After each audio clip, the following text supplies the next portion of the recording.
Hello.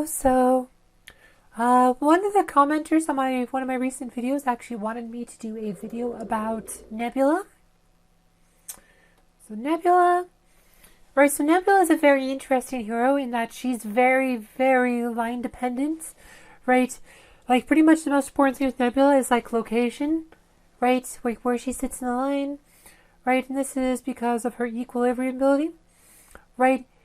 She buffs the hero directly in front or behind her on like 5-second intervals with his ability equilibrium, right? This can give him a significant attack boost.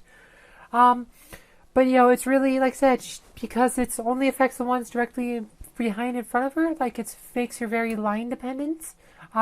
She has this one, which actually restores health and dispels negative status effects on the heroes both in front and directly behind her. Nebula is just one of 3 heroes in the entire game who can remove status effects, along with Celeste and Sebastian. And just one of 2 heroes in the entire game who can remove damage over time effects, along with Celeste. Right, so she can actually remove the Yasmin's poison mark. She can stop Phobos ult. She can stop Chaba ult, etc. So this is actually not too bad, but it's a lot hard because this is just more of a timer based. It's not like Celeste where you can pretty much use it when you need it. Then she has a Disharmony, which does damage to the enemy's lowest health. And then her ult, Astral Projection. So this actually drains energy from the enemy team, but the energy drain portion actually gets blocked by Sebastian. But it's not bad, it does do some damage. But no, it's like that. So Nebula does like so when you use her in alliance, right?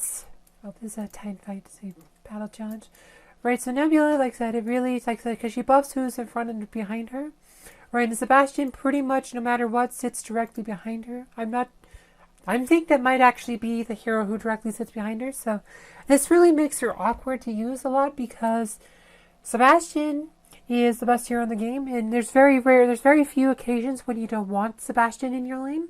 So he really competes with space of Nebula, but also trying to use them in the same line together can be awkward. Like if you want to use Nebula twins, right? You really want Nebula between them, but this means you don't have room for Sebastian, or it also messes up. You can't use Celeste with a lot of Nebula lines, and Celeste is probably the second best hero in the game. So this really right here is the biggest downside to Nebula. Like there's one person in my guild who uses a Nebula. He actually uses Nebula next to Sebastian, right? Because he's using an Ishmael team, right?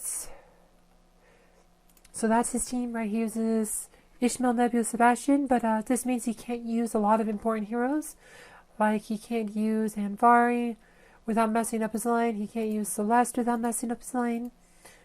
Right, you can't use Maya, you can't use most armor pen heroes except Fox, right, because Fox actually sits behind, but if you want to use Morgan or Jin Mao or, right, it's like it messes up his lines, so these become like that. So Nebula, very line dependent. You really have to build your team around her, and even then, like I said, she could be really good in the right team, right, like so you say maybe next to Jew or something, but it's like that because she competes with space. With Sebastian, that really hurts her. One other thing that hurts her is patronage.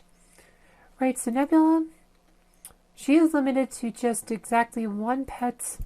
Like I said, she is one of just 4 heroes in the game who can only use one pet, and that's Kayn. And Aurora, being the best tank in the game, is almost always going to be in your team, and Aurora is usually using Kayn, so this usually leaves Nebula without a pet. For whatever reason, Nebula, even though she's tagged as a healer, right, she cannot use Axel as a patron. She's the only healer in the game who can't use Axel as a patron, even though Axel is the patron hero, like the healer patron. So that's definitely a knock against her. But she can be good. Like I said, sometimes you see her next to Jew or Kark, but it's just like I said, it's really hard to get the most out of her just because where she sits in line, right, it's awkward to use in the same team as Sebastian, but also she's directly competing for space with Sebastian.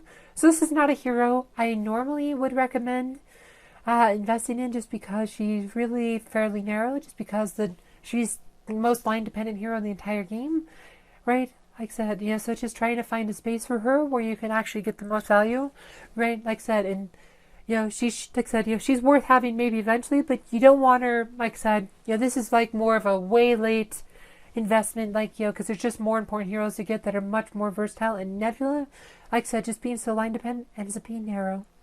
Anyway, I hope you found this video informative. Thank you for watching.